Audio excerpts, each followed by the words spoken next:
Nous allons à présent écouter M. Oumar Amadou Diko, El Hadj Bouakante Sissoko et Mamadou Touré.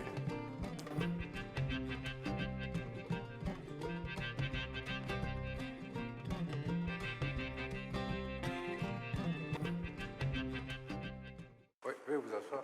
Merci.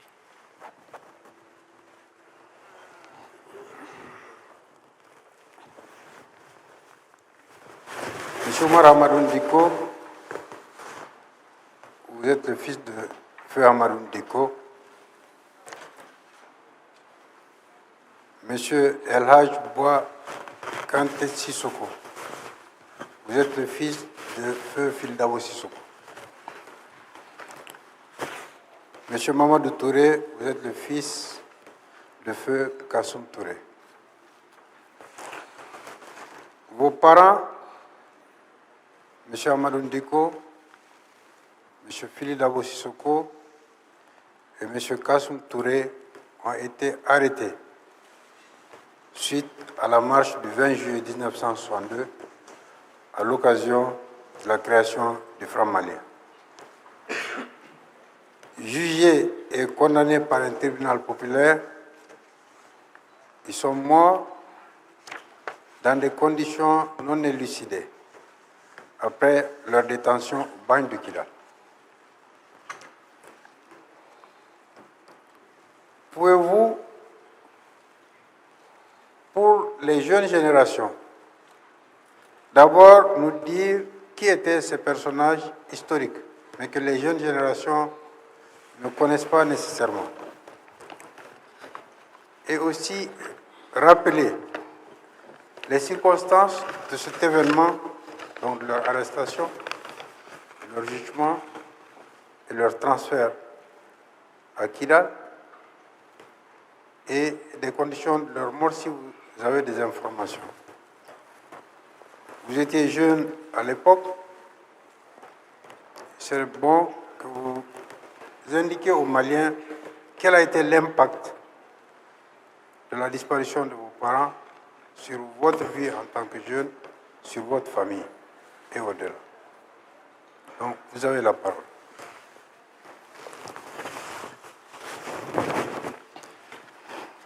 Je vous remercie, Monsieur le Président. Je tiens à remercier, à louer notre Seigneur, Dieu, pour nous avoir permis de voir ce jour. 1962, 2021, plus de 58 ans. Il faut Dieu merci avoir la grâce de Dieu pour assister à un moment pareil. Je tiens à remercier les autorités du Mali, actuellement les autorités de la transition, et bien sûr tous ceux-là qui ont contribué à la mise en place de la commission Vérité, Justice et Réconciliation. C'est une opportunité extraordinaire que la création de cette commission, parce qu'effectivement, de nombreux crimes ont été commis dans ce pays-là, de 1960 à aujourd'hui. Remercier tous nos parents, tous nos amis, qui nous ont soutenus durant toutes ces longues années, des années pénibles, et qui aujourd'hui, à travers les médias, nous portent encore leur solidarité.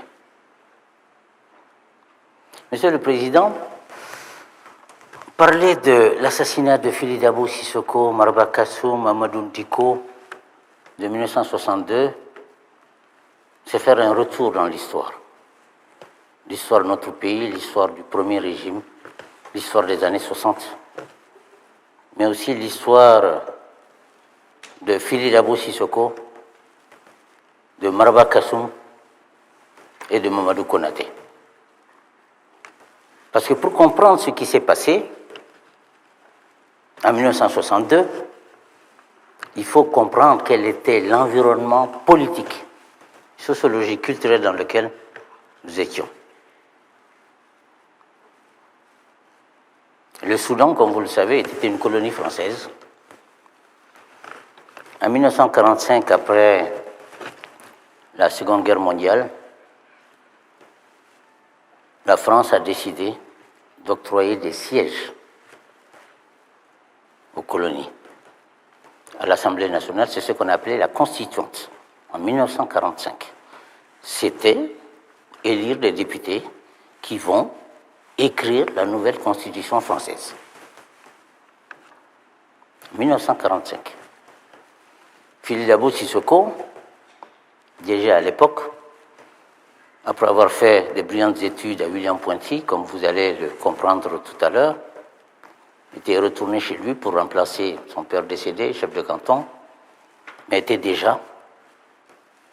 était un poète, un ami des lettres, connu et reconnu sur la scène soudanaise et sur la scène internationale. Il correspondait déjà, il écrivait déjà à des sommités, non seulement en Europe, mais également en Afrique. Et il avait comme cousin Mamadou Konaté. Et Konaté était son ami et son frère. Et quand il venait à Bamako, il descendait chez Konaté. Konaté était son logeur. Quand il a fallu désigner en son temps le candidat à la députation pour le Soudan-Niger à l'époque, 1945, c'est Konaté qui a pris la main de Philippe Dabo, Mamadou Konaté, pour lui dire, écoute Philippe Dabo, tu es le meilleur d'entre nous, tu parles bien français, tu es connu par les Français, tu es reconnu par tes pairs, il faut que tu sois notre porte-parole à l'Assemblée nationale française. Et c'est Konaté qui a pris la main de Philippe Dabo pour l'amener dans toutes les notabilités de Bamako, à commencer par Marie Nyari, qui était le chef de canton principal, pour lui dire, c'est notre parent, c'est mon cousin, il vient du Ngambia, Bafulabé, comme moi, c'est le meilleur d'entre nous, et je souhaite qu'il puisse être notre candidat. C'est ainsi que Philippe Dabo a été député pour la première fois en 1945 pour la Constituante. Konaté avait pour ami un certain Marba Kassoum, commerçant de son état, qui venait de Banamba, une notabilité parmi les commerçants, membre du bureau des commerçants de Bamako, personnage respecté dans le milieu du commerce, connu et reconnu. Et la boutique de Marba Kassoum était en quelque sorte le grain.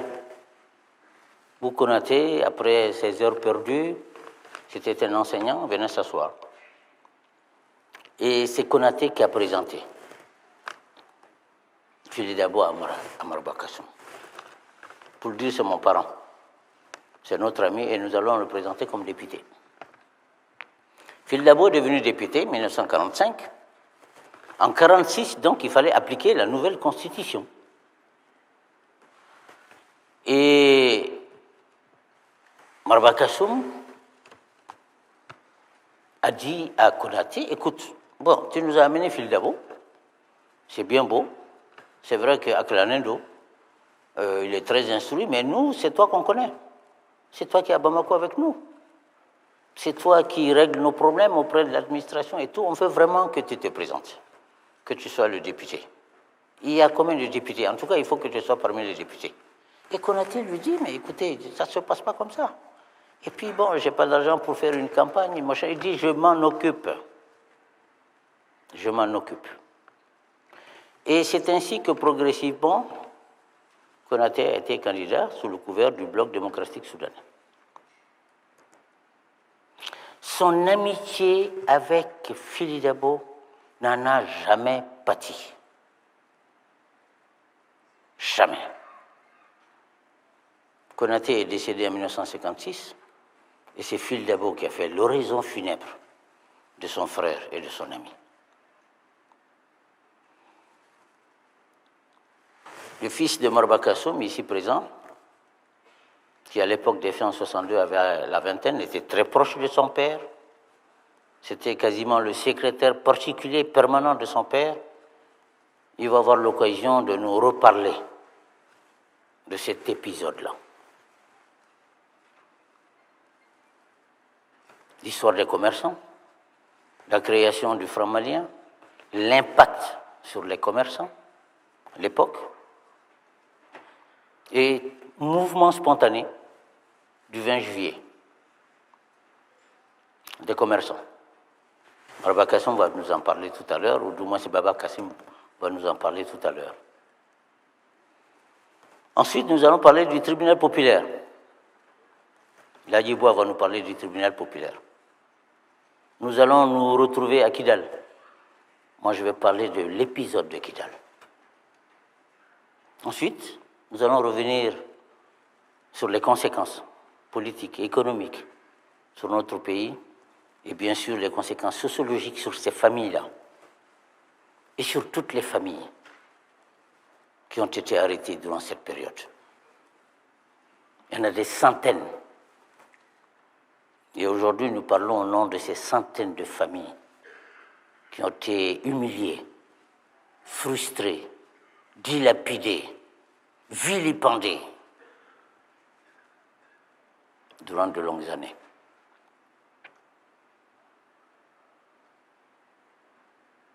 L'histoire donc de cette période, c'est un peu l'histoire du Mali que l'on fouille, qu'on n'a jamais voulu dire.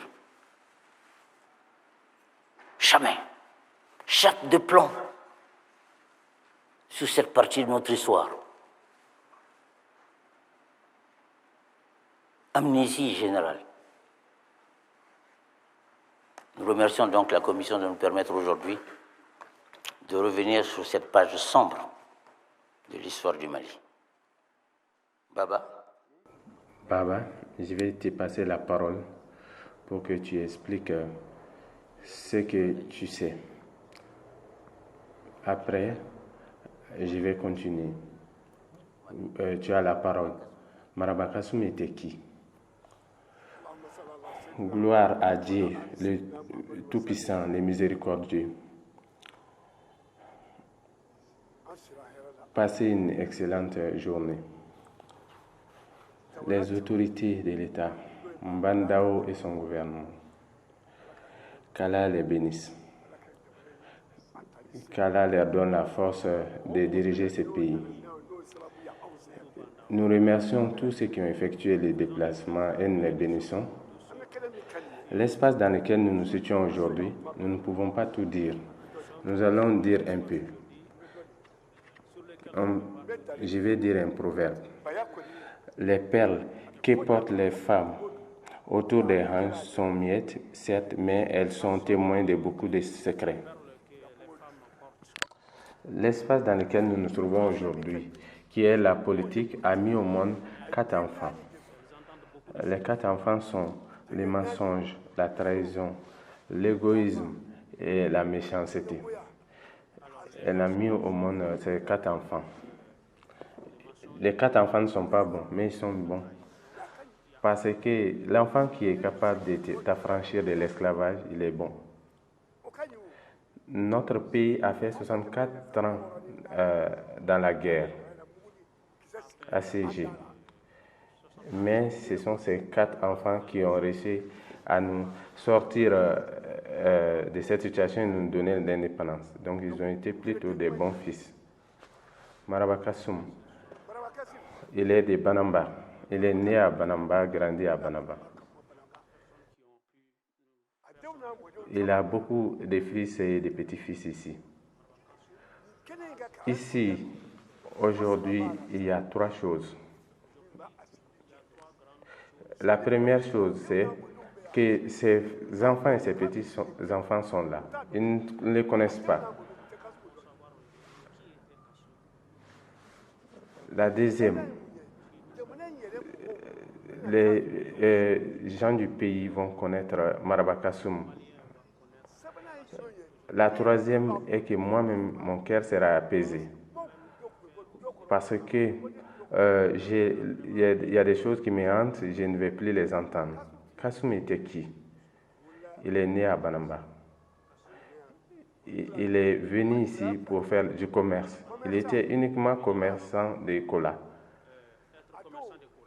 À l'époque, ceux qui avaient l'argent, c'était des vendeurs de cola. Les gens n'avaient pas l'argent. Les fonctionnaires n'avaient pas d'argent. C'était les commerçants qui avaient l'argent. Lui, il était leur dirigeant. Il n'était pas président. Hein? Les commerçants avaient leur président qui est Ladji Sidi Kone et Daouda Sako. Mamadou Konaté était son ami. C'était aussi son camarade. C'était son cousin à plaisanterie. S'il n'avait pas cours, il venait causer chez lui. Son magasin était devenu un grain.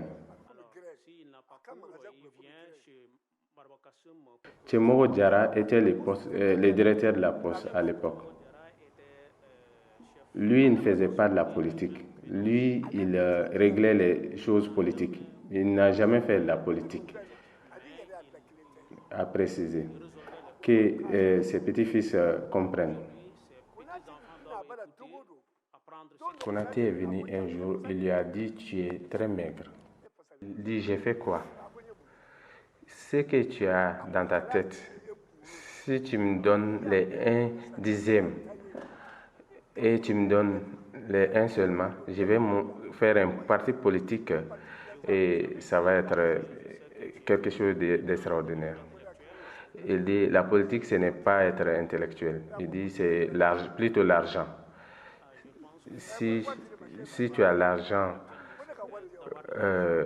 tu peux tout faire. Daouda Sako, 50 000, Baba Kamara, 50 000, et à tout le monde, 50 000 francs. Et il a demandé à Sidi Kone de donner 50 000 également. Et Bazoumana Sanogo de donner 50 000. Donc, je suis venu avec ça et je leur ai donné ça. Lui-même, il a donné 150 000. L'argent faisait 1 million. Il dit, je ne savais pas que tu étais aussi sérieux, je ne m'amuse pas. Pour que Konaté puisse prendre l'argent, il a dit, donne-moi mon vélo. J'ai pris le vélo et je lui ai donné, il est parti. 4 jours après, il est venu. Je vais vous dire comment le RDA a été fondé. Les gens ne savent pas. Il est parti à la maison, il est revenu. Il dit, je suis prêt. Il dit, ça va se régler jusqu'à Paris. J'ai pris les billets, je vais partir ce soir.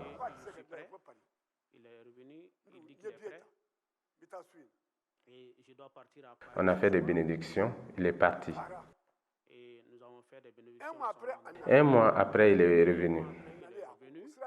Quand il est revenu, il dit, le voyage a été bon. Et le voyage a été très bon. On a eu 2 sièges.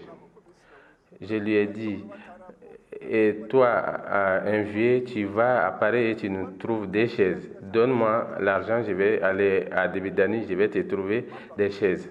Donne-moi 10 000 seulement. On est vraiment bête. Les chaises, c'est au niveau de l'Assemblée.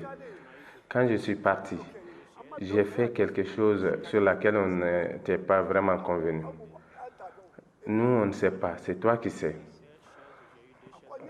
J'ai fait un parti là-bas et je lui ai donné un nom. Et c'est le premier nom du RDA que je suis en train de vous dire. C'est quoi? C'est Bloc Soudanaise. Nous, on dit, si c'est bien, nous, on ne peut qu'applaudir. On a applaudi. Et le nom du parti, c'est le Bloc Soudanaise. Et il fallait un nom au parti. Maintenant, il nous faut un bureau ici. On va faire le bureau tout de suite et je vais donner les noms. Moi-même, je vais être le président. Et mon père lui a dit, tu vas ajouter Tchemoro comme vice-président. Et tu es rentré dans la politique à cause de ces deux, Mamadou Konaté et Tchemoro Diarra. Il était le directeur de la poste. Ajoute Tchemoro Maître Bremassal et Morifa Diala Keita. Konaté dit, j'ai un enfant. À l'époque, Moribo n'était pas là. Il n'est pas ici. Il est à Sikasso. Il est enseignant. Il est le fils de Daba Keita. Mais là où je le mets, il est toujours d'accord. Donc, ajoute son nom. Ajoute le nom de Marou Sidibé. Arrivé à la maison, les noms que j'aurai, je vais les ajouter. Le parti a été créé comme ça. Le premier bureau a été mis en place comme ça. Le magasin est toujours là-bas. Il est toujours là-bas, dans le même état. On a applaudi. Moribo a quitté Sikasso pour ici. Il a été à la maison, il nous a montré. Il est politicien. Il a fait des timbres et des enveloppes. Pour trouver Moribo, il fallait venir chez nous. Il venait toujours chez nous. Il n'y a rien qui s'est passé dans notre famille sans que Moribo soit d'accord. Il fallait qu'il soit d'accord, sinon ça ne se faisait pas. S'il fallait demander quelque chose à nos parents, nous demandions à Moribo. Et il intervenait pour nous. Tellement notre père aimait Moribo. Mais hélas, l'ingratitude n'est pas bien. Et ce n'est pas bon. Lui, il a été le financier. Tout ce qui était argent allait se Kassoum.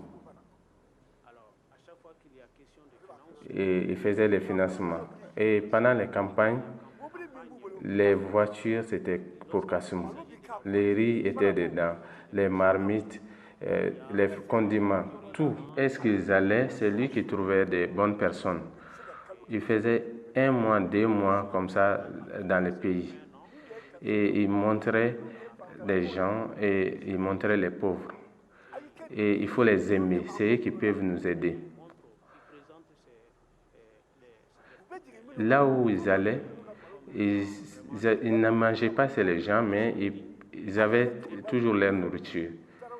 Et il était toujours devant eux. Et on pouvait faire 2 mois sans les voir. Il était toujours en campagne. Pourquoi j'ai dit ça? On ne peut pas tout dire. Mais quand tu arrives et que tu trouves quelqu'un troué par des pointes, si vous trouvez un homme, le corps lardé de beaucoup de flèches, si vous voulez les soulager, trouvez d'abord celle sur lesquelles il a ses mains. Il cherche à arracher. Pour parler de ça, il va falloir passer 3 ans. On ne va pas finir de tout dire. Les francs maliens a été fait. Kassoum n'a jamais refusé les francs maliens. Tout ce qu'il avait, il a converti ça en francs maliens. Il a tout changé. Ils ont appelé les commerçants. Lui, il était un commerçant, mais pas le président. Mais il était quelqu'un prêt à aider tout le monde. Même s'il fallait dépenser son argent. Et le pays était comme ça. Tout le monde était pareil pour lui. Mais Kassoum, même si vous étiez en guerre, même si tu as un problème, il peut mettre la guerre à côté et t'aider pour que vous continuiez avec tous les restes. Sauf si tu venais lui demander pardon. Et il pardonnait toujours. Et il était comme ça. Ils ont appelé les commerçants. Et à l'époque, il n'a pas été convoqué. Il était malade. Les premiers jours, quelqu'un est venu nous dire, Kassoum, tu es là. Les commerçants sont en réunion et tu n'es pas allé. Il dit, je ne sais pas. Et je suis malade. Ah, ils sont là-bas. On a pris les vélos et on est allé. On est venu au Comatra. Lui, il est passé par le présidium. Quand il est rentré dans la salle, c'était des applaudissements de tout le monde. Et on a demandé à tout le monde de s'arrêter. Les gens n'ont pas arrêté. Lui, il a levé les mains. Tout le monde s'est tué. Personne n'a parlé. Il dit bonjour à tout le monde et merci à tous. Vous n'avez pas applaudi pour moi. Vous avez applaudi pour ce que vous avez comme problème. Et ce que vous avez au fond de vous, je suis le seul à pouvoir le dire. Et si je ne suis pas venu tôt, parce que je ne savais pas, je n'étais pas au courant. Maintenant, ce que je demande à la délégation, Salah était le chef de la délégation. Nous leur demandons, nous sommes qui pour eux? Nous leur demandons plutôt de se calmer. Aujourd'hui, c'est mercredi. Nous attendons d'ici le dimanche, j'irai mieux et on pourrait se retrouver. Et quand on sera là, on va parler ensemble et on va convenir sur quelque chose. Quand on a dit ça, tout le monde a dit, voilà, c'est ça, on est d'accord, c'est la solution.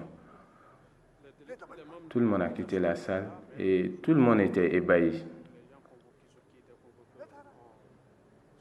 Tout le monde est parti.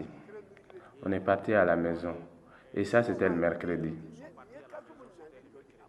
Ils leur ont dit, si Kassoum n'a pas parlé aujourd'hui, si vous lui donnez la chance de parler le dimanche, il va vous faire exterminer ici.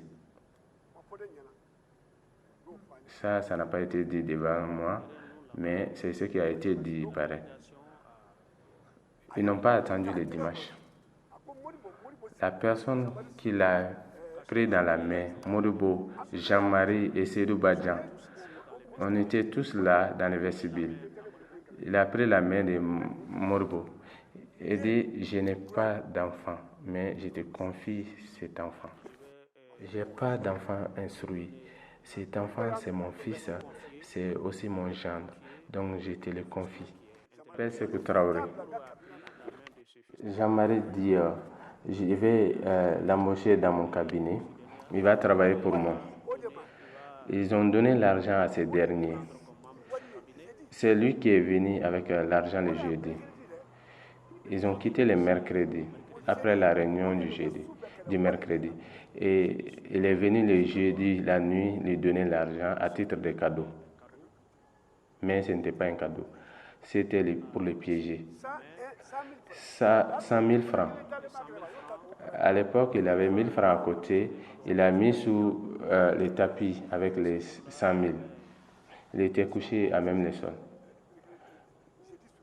C'était le jeudi soir. Le vendredi matin, à la première heure, les policiers sont venus.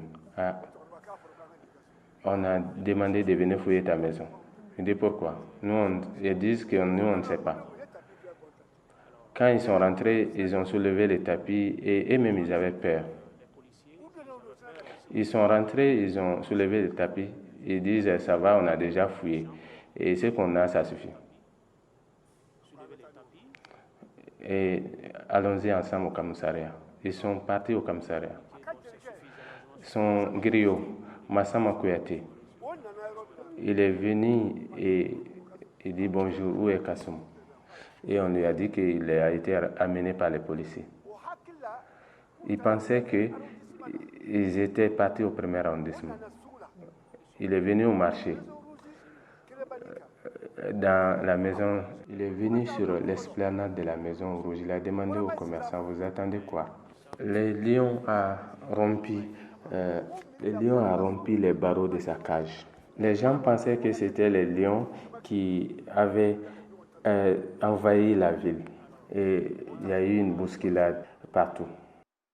Il a dit, on a arrêté Kassoum. Les gens sont allés au premier arrondissement. Et alors que Kassoum était au troisième arrondissement. Laissez-les, libérez-les jusqu'à ce qu'ils ont fracturé le crâne de quelqu'un. Il y avait certains devant la mairie. Ils étaient au troisième arrondissement. Quand ils ont su qu'il y a des bruits, ils ont transféré Kassoum. Et on ne savait pas où il se trouve. Quand ils ont su qu'il y avait la foule, ils ont transféré Kassoum. On ne savait pas là où il se trouve. Ensuite, ils ont envoyé les militaires chez nous avec des fusils, bibo, bibo, bibo. Ils ont tout pris, argent, tout. Et ils sont partis avec. Ensuite, ils ont gardé la maison. Personne ne rentre, personne ne sort. La route qui était devant nous, personne ne rentre, c'est interdit. Les membres de la famille et les membres de la famille ont été là. Kassoum est parti comme ça. Et il n'y a pas eu de jugement. Pourquoi il n'y a pas eu de jugement? Depuis le début du monde, le jugement qui a été fait n'a jamais été fait. Et un jugement populaire. Jamais. Tribunal populaire. Ça n'existe même pas en français. Les Allemands ont tué des gens, il n'y a pas eu de tribunal populaire. La CPI, il n'y a pas de tribunal populaire. Faire le jugement sans avocat, rien. C'est vrai ça? C'est de la mascarade? Et ça, c'était avec Kassoum. Il s'est levé. Ils ont appelé Kassim à la barre. Il dit ce que je vais vous demander.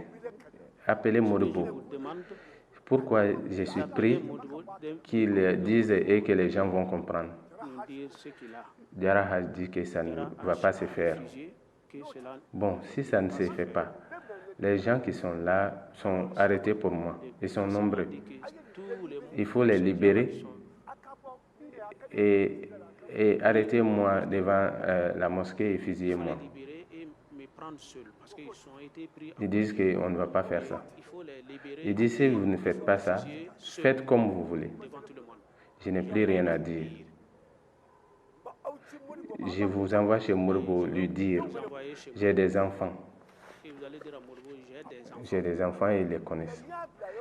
Là où je l'ai laissé, je l'ai mis devant mes enfants. Il faut dire à Modibo Mais il m'a trahi. mis au-dessus. La trahison qu'il m'a faite, il ne va pas s'en sortir.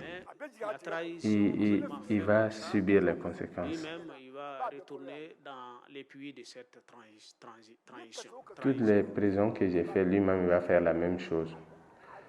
Et il verra toutes les prisons que j'ai faites. Et il s'est promené dans toutes les prisons. Il a fait toutes les prisons. Et c'était prévu. Prévu comment? Chez nous, quand Modibo est venu, il y a eu 7 marabouts qui étaient avec lui. Ils étaient avec eux dans la chambre pour que si l'un trahit l'autre, qu'il ne puisse pas s'en sortir. 7 jours, il n'y a personne à la maison qui puisse dire qu'il a vu Modibo de ses yeux. S'il fallait donner de l'eau, c'est lui-même qui donnait de l'eau. Tout ce qu'il fallait faire, c'est lui qui faisait. Il n'y avait pas de femmes. Pendant 7 jours, ils étaient ensemble. Dès que quand Modibo arrive, il le lui rappelle. Mais on dit que Modibo n'est pas là. Pour que les marabouts fassent quelque chose pour Modibo. Ils sont partis comme ça. Modibo, de l'arrêter, c'était prévu. Il ne pouvait pas s'échapper. Donc, merci à tout le monde. Ce que je sais, c'est ça. Pour que ces enfants puissent savoir la vérité. Et certains ont dit qu'il a été arrêté pour les faux billets. Ce n'est pas vrai. Donc, merci à tout le monde.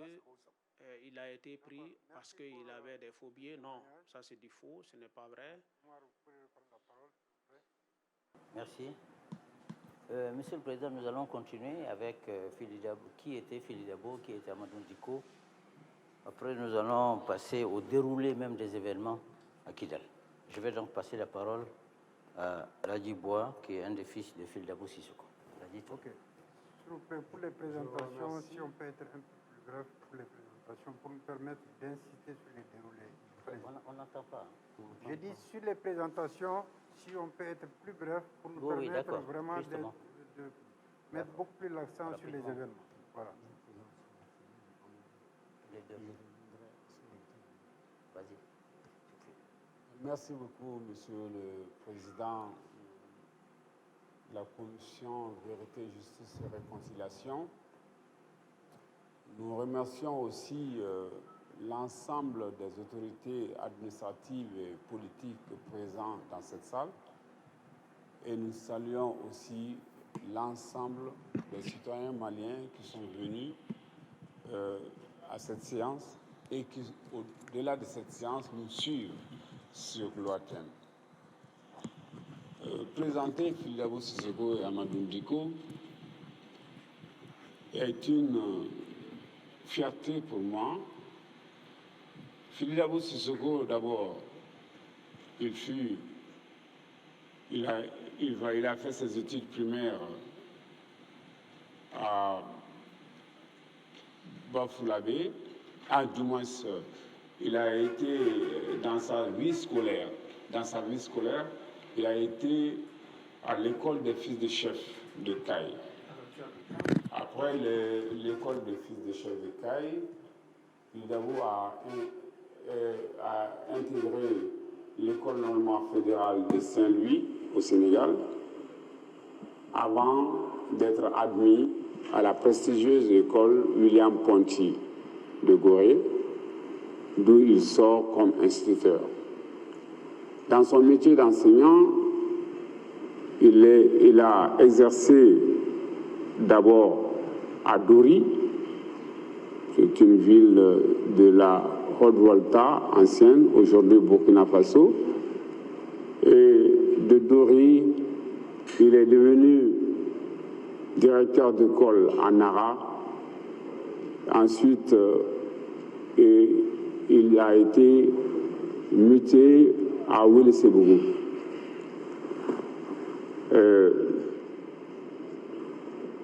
Phili Dabo a dû interrompre son métier d'enseignant lorsqu'on l'a intronisé chef de canton de Yambia. Parler de cet homme-là, on est tenté de le présenter sous les deux aspects suivants. Sa carrière en tant qu'homme de lettres. Le ministre Oumar Diko, avant moi, a dit qu'il s'agissait, n'est-ce pas, d'un homme de lettres, d'un philosophe, d'un anthropologue, qui a fait une œuvre monumentale, une œuvre très variée, n'est-ce pas, qui a comporté des romans, des récits, etc. Au titre de ses écrits, on peut dire qu'il a fait un livre qui a été primé au premier festival des arts nègres de Dakar. Et le livre est dénommé La Savane Rouge, qui a eu le prix spécial du premier festival des arts nègres de Dakar en 1966. À ce sujet, il faut rappeler que lors de ce festival, la délégation malienne, à l'époque conduite par El Béchir Gologo, n'a pas voulu prendre ce prix. Et ce prix, jusqu'à présent, n'a été remis ni au Mali, ni à sa famille. Et je voudrais dire que j'ai eu ce témoignage de la part du professeur Gaussou Diawara, paix à son âme, qui participait effectivement, n'est-ce pas, à la délégation malienne à l'époque. En plus de La Savane Rouge, Phili Dabo Sissoko a écrit La Passion de Jimmy, Fleurs et Jardins, Coup de Saguet Armakis, Feu de brousse Armakis, Les Noirs et la culture, etc., etc. C'est-à-dire, on peut dire qu'il est le Malien qui a le plus écrit, on peut se permettre de le dire, ou en tout cas parmi les Maliens qui ont beaucoup écrit. L'écriture pour Phili Dabo, c'était un engagement. Un engagement parce que Phili Dabo voulait, de par ses écrits, faire offrir, n'est-ce pas, disons, la part de participation des Africains au courant évolutif de l'humanité. C'était son dessein et il a, nous l'estimons, réussi. Fili, en tant que politicien, a été plusieurs fois nommé député à l'Assemblée nationale française, notamment à la première et la deuxième constituante. Il fut secrétaire d'État en charge du commerce et de l'industrie dans le gouvernement de Robert Schuman. Et ses interventions à l'Assemblée nationale ont été très remarquées et très appréciées. J'en veux pour preuve que Fili, dans sa députation, a œuvré, n'est-ce pas, pour l'abolition, n'est-ce pas, de l'esclavage. Tout le monde le sait, la fameuse loi qu'on appelle la loi Houphouët-Boigny, certes porte le nom de Houphouët-Boigny, mais Houphouët-Boigny appartenait à un groupe parlementaire, au même groupe parlementaire que Fili Dabo à l'époque, et c'était un travail du groupe parlementaire en question. Aussi, Fili s'est évertué à essayer de faire comprendre aux autorités françaises que s'ils veulent que nous soyons un même peuple, ils doivent nous considérer à égal avec eux. Ils doivent faire en sorte que les citoyens des territoires d'outre-mer puissent avoir les mêmes droits que les citoyens de la métropole. Ainsi, vous vous rappellerez qu'il a produit, n'est-ce pas, en compagnie de d'autres parlementaires français, un document qui est la nouvelle politique française. Et dans cette nouvelle politique française, l'objectif était justement de faire en sorte que nous ayons les mêmes droits que les gens de la métropole. De par ça, ensuite, Fili a aussi, dans le cadre toujours de ses travaux à l'Assemblée nationale française, avec certains de ses pairs, dont Félix Houphouët-Boigny, ils ont été l'initiateur du Rassemblement démocratique africain ici à Bamako, en octobre 1946. Les gens, quand on parle du RDA, ils font une confusion ultime. Quand on parle de RDA en tant que fer de lance des indépendances africaines, il s'agit de la plateforme RDA, qui est différente de parti politique. C'est une plateforme qui s'est réunie ici du 20 au 22 octobre 1946, n'est-ce pas? Et à la fin de ce congrès, on a élaboré un manifeste. Et dans ce manifeste, les partis représentatifs du Soudan se sont regroupés dans l'Union soudanaise RDA. C'était les partis, le PSP, le PS et le bloc soudanais. Donc, en quelque sorte, on peut dire que Fili Dabo est précurseur des indépendances, donc pionnier de l'indépendance. Une autre preuve pour dire que Fili Dabo a été pionnier de l'indépendance. Lorsque le général de Gaulle, quand on parle des indépendances de nos pays, bien qu'on essaie de le cacher, mais en réalité, le début, c'est l'appel du général de Gaulle. Lorsque le général de Gaulle a appelé les territoires d'outre-mer à appuyer la France pour libérer le territoire français, il a fallu qu'il y ait une organisation interne dans ces territoires pour libérer la France. Et Fili, depuis 1944, à la réunion de la Fédération de la France combattante à Dakar le 13-14 février 1944, Fili était là. En clair, il s'agit bien d'un pionnier de l'indépendance de nos pays. Voilà. Maintenant, si je peux résumer pour Amadou Ndiko, évoquer Amadou Ndiko, c'est vraiment évoquer le prototype du jeune Peul, courageux, intelligent, brave et prêt pour son pays. Amadou Ndiko, il est né à Djona. À Djona, dans la région de Mopti, dans le cercle de Douanza. Il fit ses études primaires à Mopti avant d'intégrer toujours le prestigieux établissement William Ponty de Gorée, d'où il sort instituteur. Et après avoir eu son diplôme d'instituteur, il va exercer à Bafoullabé, puis à Kouloukani. Et c'est à Bafoullabé qu'il va connaître Fili.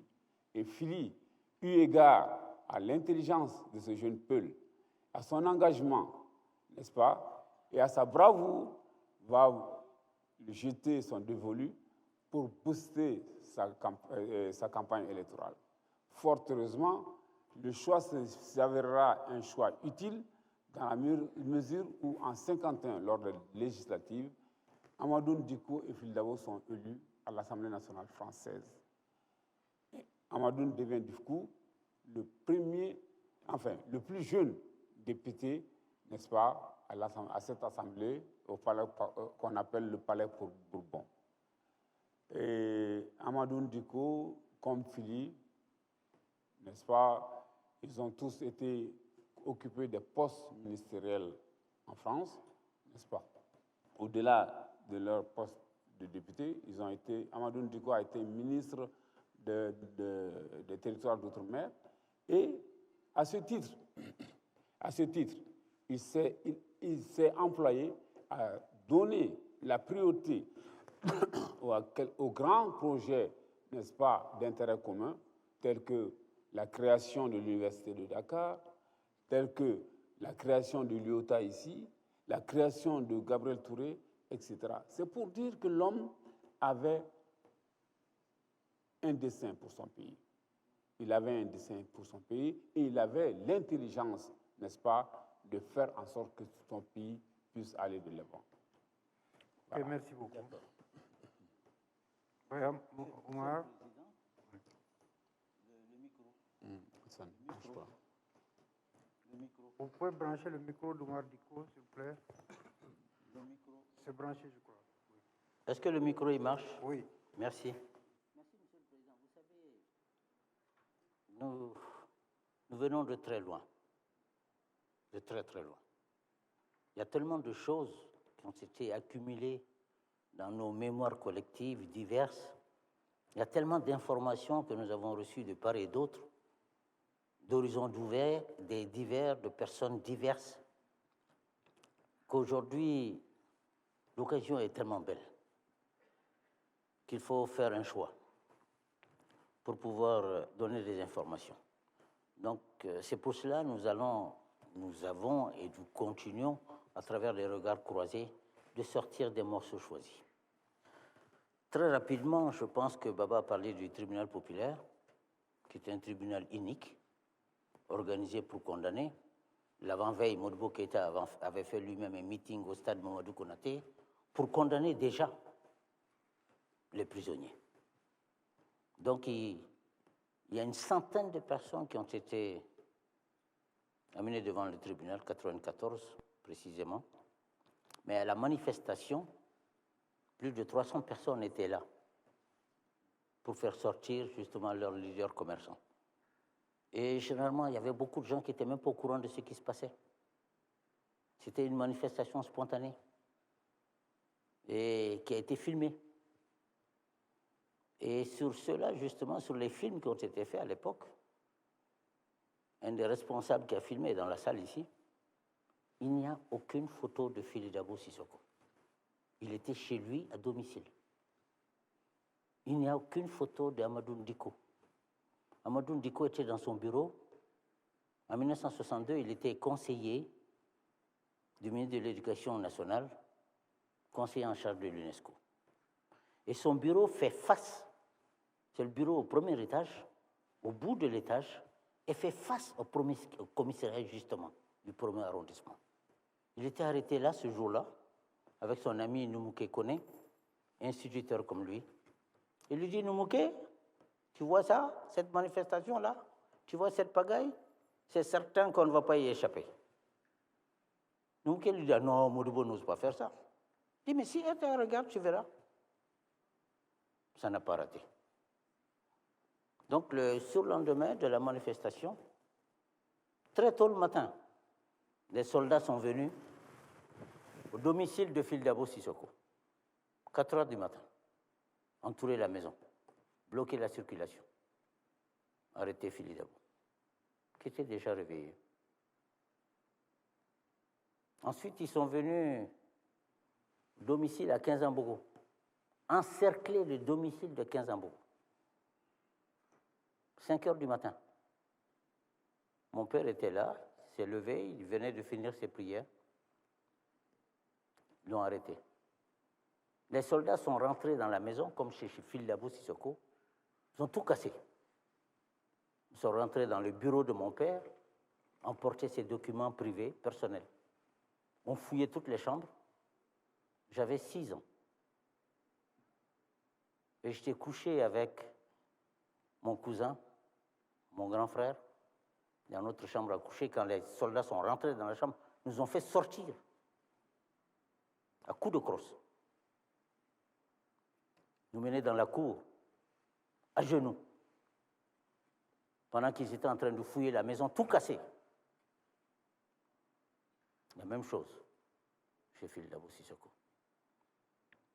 Nous n'avons plus jamais revu Amadou Ndiko. Notre mère, qui était en pleurs, assise dans le salon, a demandé à ce qu'on vienne s'asseoir à côté d'elle. La maison encerclée, toute la journée.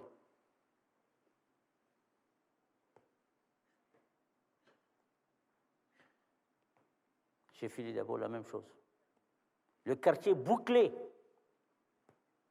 Nous sommes restés comme cela pendant 1 mois. Personne n'osait rentrer dans la maison. À part quelques amis et quelques membres de la famille. Chape de plomb. Peur généralisée. On a arrêté Fili Dabo, Amadou Ndiko et Marba Kassoum. C'était pour l'exemple. Prison centrale. Arrivé à la prison centrale, on les frappait tous les matins. Jean-Marie Connet, qui a eu vent de cela, est venu à la prison.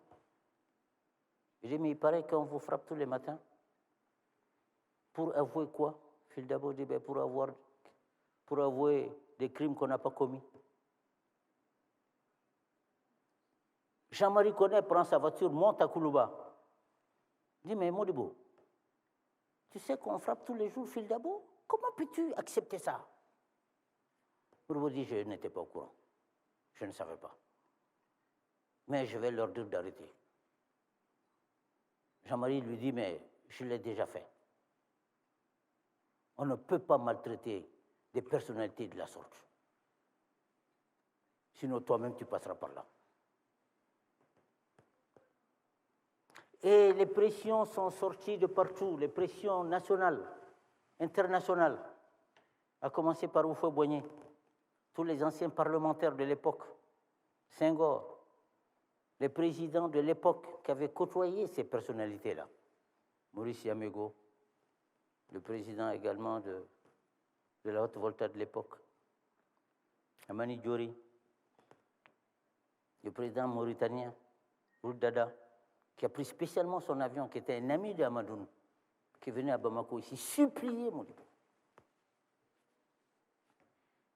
Rien n'est fait.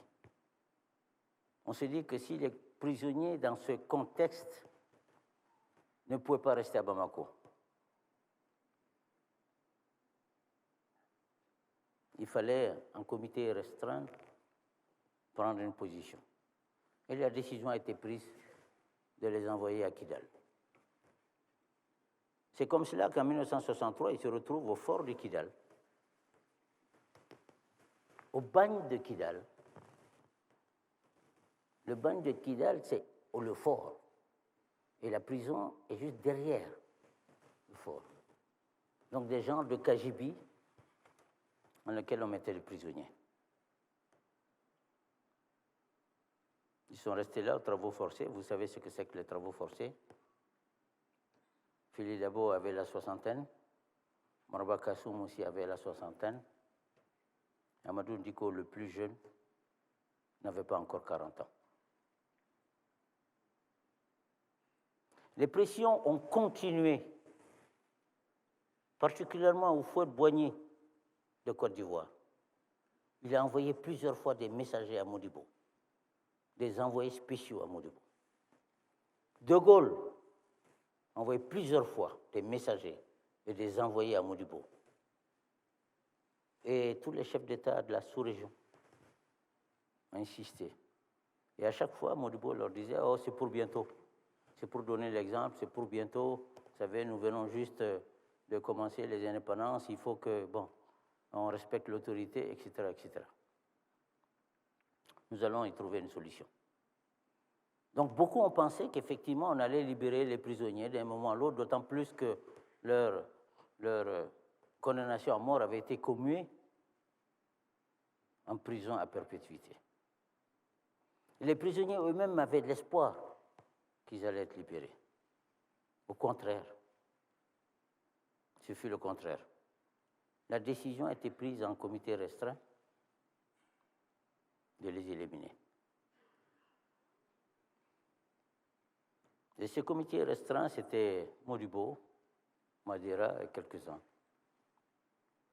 On a informé le gouverneur de Gao, il faut trouver une solution pour les prisonniers.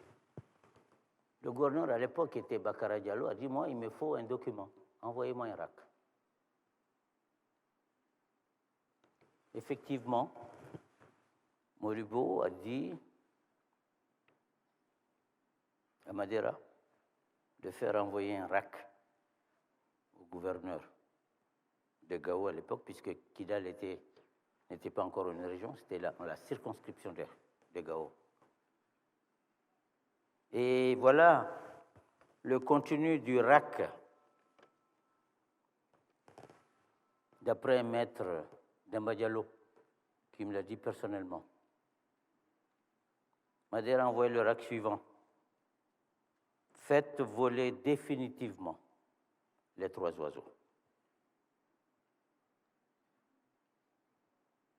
Faites voler définitivement les 3 oiseaux. Madera ayant reçu ce RAC-là, Bakara ayant reçu, envoie le RAC à Dibi Silla, qui était à Kidal et qui était le chef de zone. Dibi Silla appelle bien sûr son homme de main à l'époque, Jean Bolon Samaké, lieutenant. Il lui dit, tu me constitues un peloton d'exécution. Nous venons de recevoir des ordres de Bamako. Concernant Fili Dabo, Marba Kassoum et Amadou Ndiko. Le lieutenant Jean Bolon Samaké constitue le peloton d'exécution. Ils sont une dizaine. Le mercredi 12 février 1964, 3 heures du matin, le cortège s'ébranle en direction du sable et du vent. Destination inconnue. Des heures et des heures. Des heures et des heures. À un moment donné, Le lieutenant Jean Boldon m'a arrêté au bout de 4 heures de temps. J'arrive dans une zone entre Bouré-Issa et Tessalit qui s'appelle Tadji Djoumet.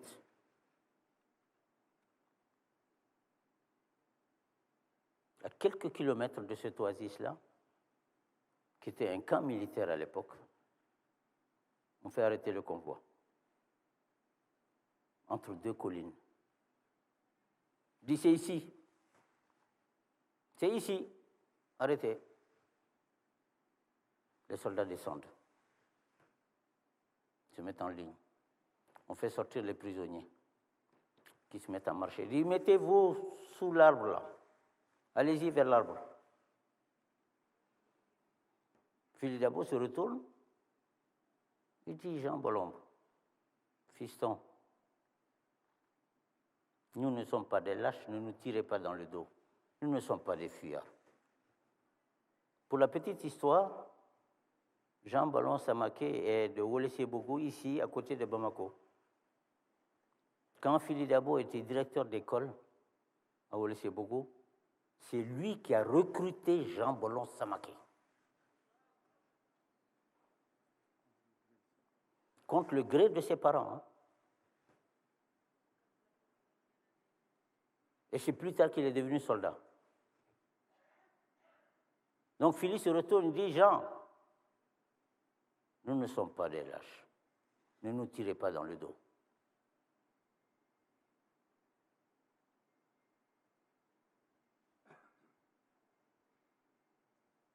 Ils avancent. On dit, on ne va pas vous tirer dans le dos. Mais il faudra que vous creusiez vous-même vos tombes.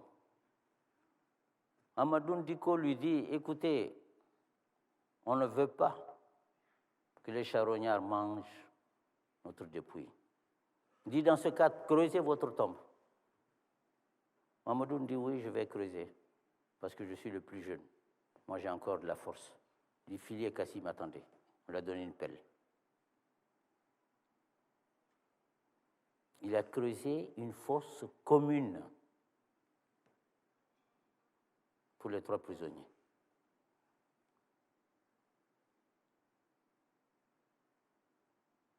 Philippe Dabo dit entre-temps à Jean Ballon Samaké et aux membres du peloton, vous êtes en train, dit mes enfants, vous êtes en train d'écrire des pages sombres de notre histoire. Sachez qu'à partir de cet instant, le Mali va vivre des moments sombres, difficiles pendant des années. Le Mali va manger ses enfants comme l'hippopotame mange ses propres enfants. J'ai peur pour vous, j'ai peur pour le Mali. Marba Kassim ko aye kuma diyan ba fɛ ka kuma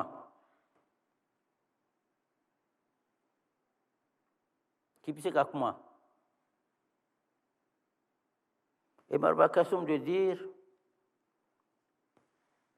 allez dire à Modibo que si Dieu existe, s'il voit tout, s'il entend tout, il viendra me trouver ici.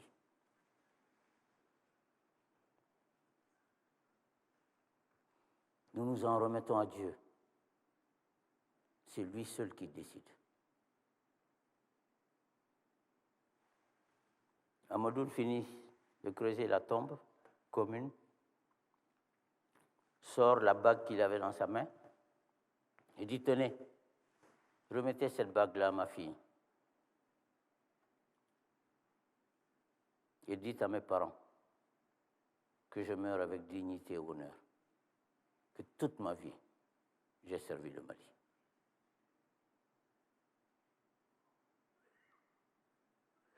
On fait aligner les prisonniers.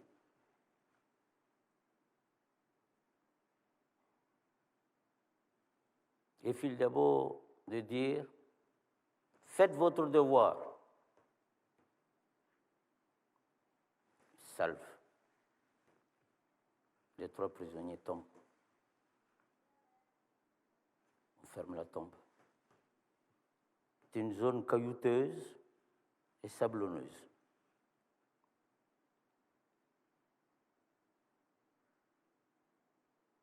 Pose des cailloux sur les tombes. Le cortège s'ébranle pour retourner à Kidal. J'arrive. Donc, personne, à Kidal bien sûr, on avait caché à tout le monde que les prisonniers allaient être fusillés. Mais il y a certains prisonniers qui avaient vu les prisonniers sortir puisque ça avait fait du bruit. Et particulièrement la Fidi Touré, qui était leur imam, qui était le dernier à voir Fili Dabo, Marba Kassoum et Amadou Ndiko partir. Il racontera lui-même plus tard ce qu'il a entendu dire. Et le gouvernement de l'époque n'a pas osé dire, informer les familles. Certains prisonniers ont été relaxés. Certains membres du peloton eux-mêmes ont commencé à parler. Le bruit commençait à courir dans Bamako. Et ce n'est que le 30 juin 1964 que le gouverneur de Bamako à l'époque et les commandants de cercle ont fait le tour des familles de Maraba Kassoum, de Fili Dabo Sissoko, de Amadou Ndiko, pour venir leur dire laconiquement, sans s'asseoir, que vos parents sont morts. En disant que c'était la rébellion suite à un transfert communiqué officiel. Suite à un transfert des prisonniers, une attaque rebelle, malheureusement, a tué les 3 prisonniers. Et comme par hasard, c'est juste les 3 prisonniers qui sont morts. Version fallacieuse, dépourvue de tout bon sens. La version réelle, elle a été dite par ceux-là même qui ont fait Kidal, par les gardiens de Kidal, par certains prisonniers qui sont revenus. Ce récit, celui que je viens de vous donner, est donné par Larou, dans Larou, de Bouakar Keïta, numéro 26. Un des derniers témoins du peloton d'exécution, Kamisoko, Sadio Kamisoko, qui était adjudant-chef, est décédé il y a 8 mois. Je l'ai rencontré à quelques reprises, ici et en France, où il résidait le plus souvent. Des remords multiples ont pris beaucoup de ces personnes-là, qui sont venues avouer leurs crimes et nous demander pardon. Voici l'histoire d'une fin tragique, inhumaine, de 3 hommes qui étaient des dignitaires de notre pays, des hautes personnalités de notre pays, des gens d'expérience. Amadou Ndiko venait de terminer ses études. Après sa phase de député et de ministre, il a continué à étudier pour pouvoir servir son pays. Voilà la tête qu'on a coupée. Fili Dabo était une sommité, un érudit, qui a écrit une série d'articles. C'est l'un des rares hommes politiques qui a écrit sa philosophie politique pour les générations à venir. Mais au Mali, ici, on ne le lit pas. Et pourtant, les universités américaines, les universités européennes font de la pensée de Fili Dabo Sissoko un bréviaire. Et c'est enseigné dans les écoles. C'est quand même extraordinaire que dans son propre pays, on cherche toujours à l'ignorer. Voilà donc, Monsieur le Président, on pourrait parler toute la journée sur cet événement malheureux qui est l'événement majeur des années 60. C'est le premier événement politique majeur où le régime a paniqué, a pensé qu'on voulait le déstabiliser et a pris des mesures tout à fait inopportunes.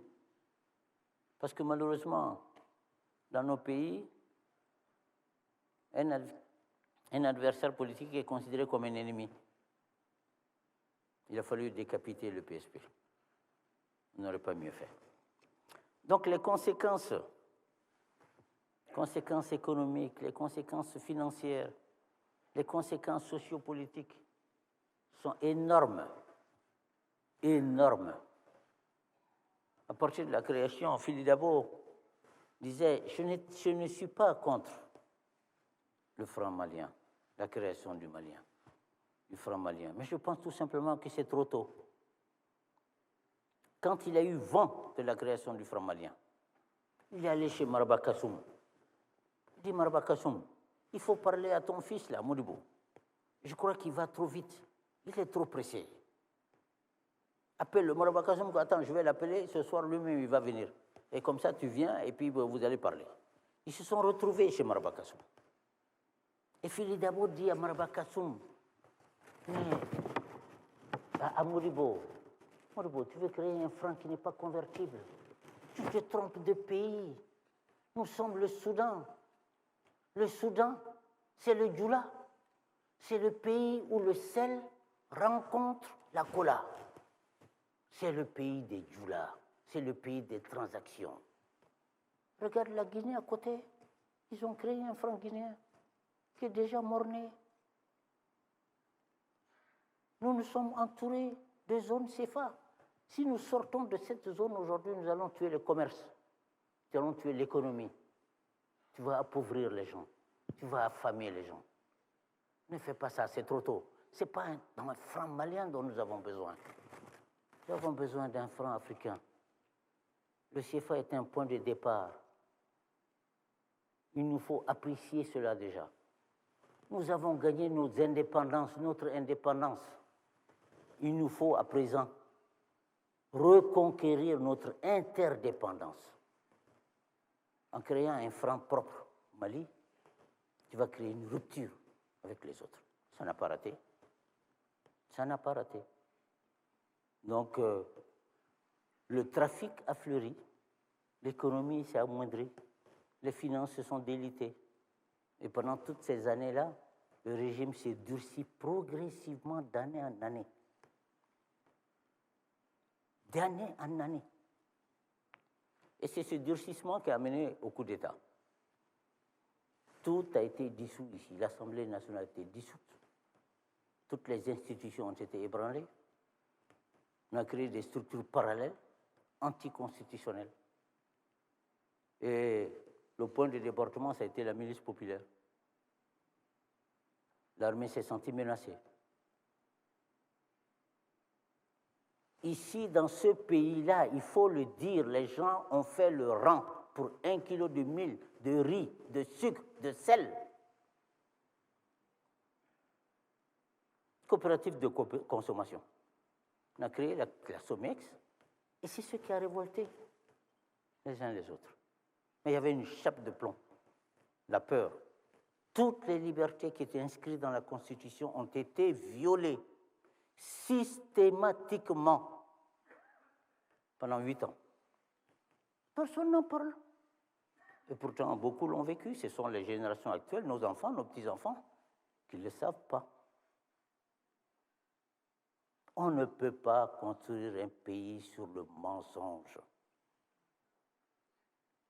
Il faut dire la vérité. Nous avons un besoin de vérité. Tous ceux-là qui vont venir témoigner ici, c'est un besoin de vérité. Phili Dabo a eu raison sur toute la ligne. Il est mort parce qu'il était lucide. Amadou Ndiko était prêt à servir son pays. Ils sont tous rentrés ici. Et lui, et Amadou et Phili Dabo, et Modibo Keïta, ils sont tous rentrés ici, au Soudan, en 1959, après avoir renoncé à la nationalité française. pour servir leur pays. L'inimitié, la jalousie, la méchanceté gratuite. Voilà. Et notre pays n'est pas sorti de cela. Malheureusement, c'est rentrer dans la culture au quotidien. Regardez la succession d'humiliations que l'on fait subir encore une fois, encore maintenant. Malgré le cas de Fili Dabo, de Hamadoun, de Marba Kassoum, regardez l'histoire récente de notre pays. Les premiers cas d'humiliation, c'est Fili Dabo. Modibo Keïta, il a été humilié et assassiné. Il faut le dire. Celui qui l'a suivi, Moussa Traoré, humilié. Celui qui l'a suivi, Atete, humilié. Alpha Omar Konaré, humilié. John Kunda, humilié. Pour ne pas dire plus.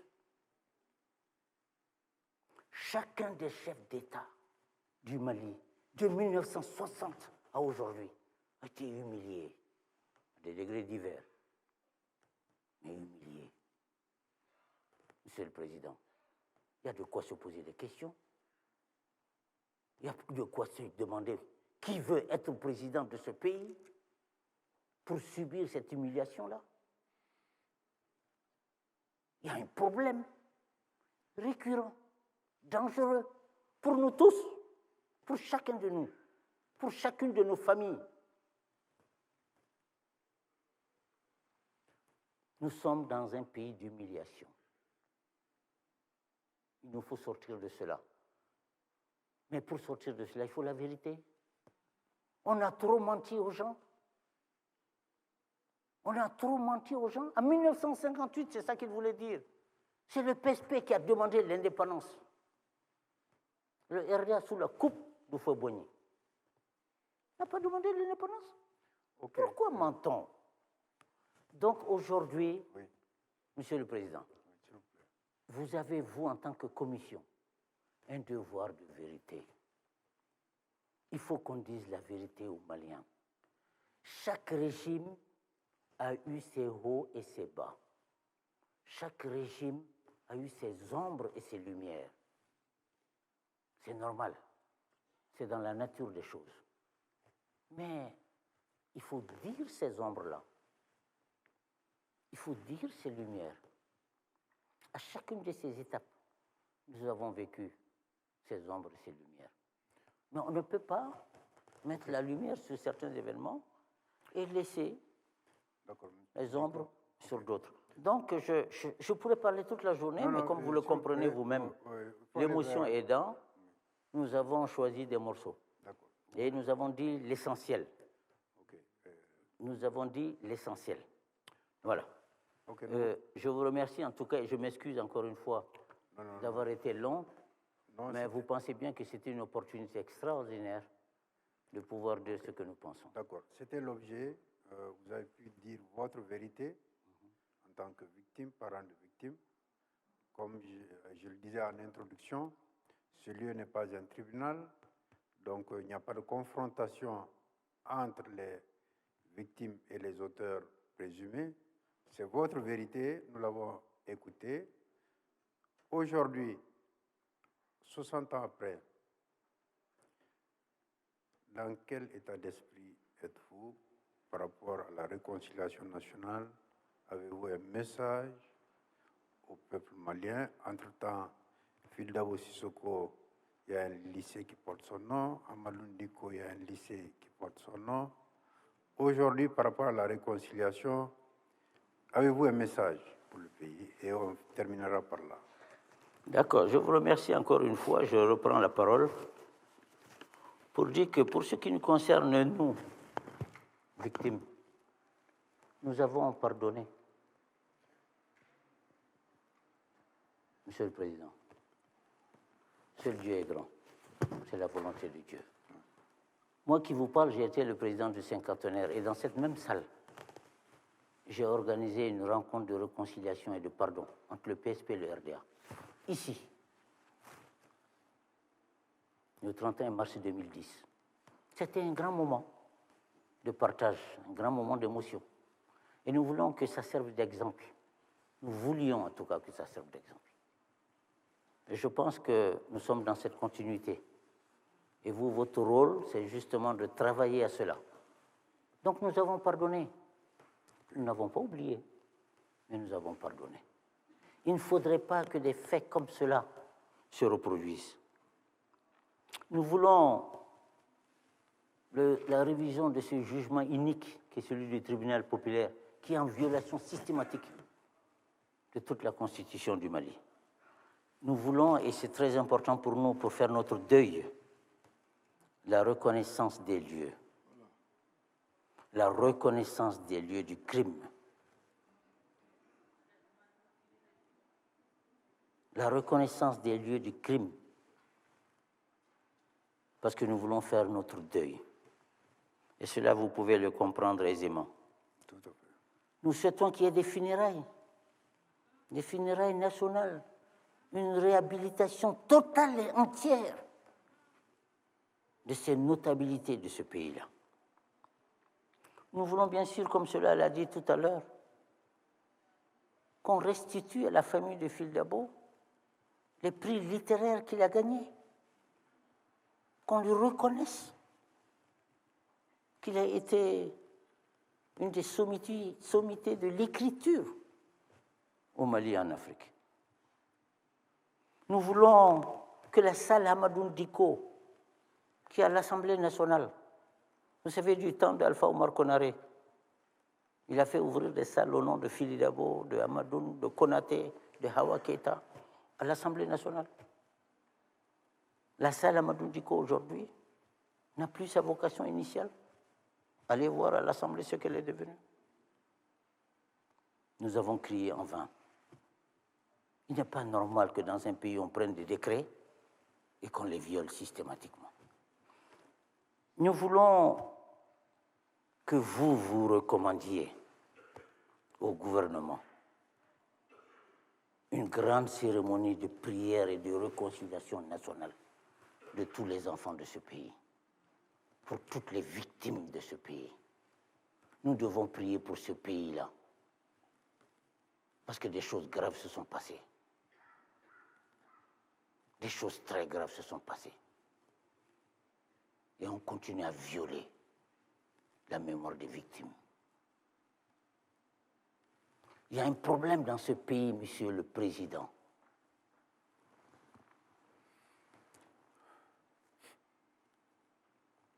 Tant qu'on ne va pas demander pardon, tant qu'on ne va pas demander pardon à Fili Dabo, à Amadou Diko, à toutes ces victimes-là, collectivement, je dis bien collectivement, ce pays va s'embourber dans la méchanceté. Vous avez ce rôle-là, vous pouvez le faire, vous en avez la volonté. Et vous devez le faire. Parce que nous sommes passés des crimes individuels. Aujourd'hui, nous en sommes à des crimes collectifs, à des massacres systématiques. On ne peut plus aller plus loin. Sinon, il n'y aura plus de Mali. Je souhaite en tout cas que votre commission puisse donner en tout cas les lignes de conduite qu'il faut, parce que vous êtes indépendant. On vous a vu au travail. Vous connaissez l'histoire de ce pays. Aujourd'hui, vous faites l'histoire de ce pays. Soyez-en dignes. Soyez-en dignes. En tout cas, nous vous remercions. Nous remercions en tout cas la Commission de nous avoir donné cette opportunité. C'est au nom de nos familles, au nom de nos amis et de nos familles de toutes parts à travers le monde.